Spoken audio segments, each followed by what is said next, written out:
টাকা রোজগার করলে মা বাপ খুশি, টাকা রোজগার না করলে না অখুশি। খালাস। এরপরে ঈমান আছে কিনা, ইসলাম আছে কিনা, নামাজ আছে কিনা, কোরআন আছে কিনা, আল্লাহ চিনি কিনা, হালাল হারাম কিনা, জায়েজ না জায়েজ না, এত কিছু আমার দরকার। ফুতুরে জিগায়ও না যে ফুত কামাই যে করতেছ কি হালাল কামাই করো না হারাম,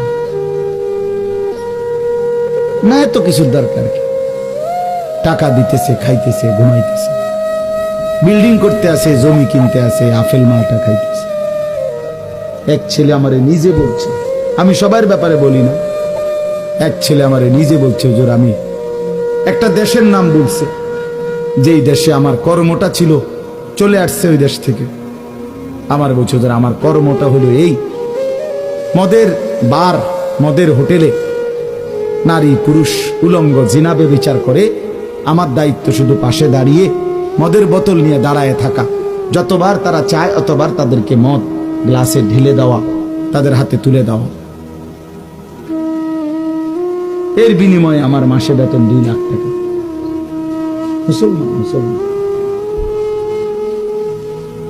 মুসলমানের সন্তান, বাংলাদেশের সন্তান।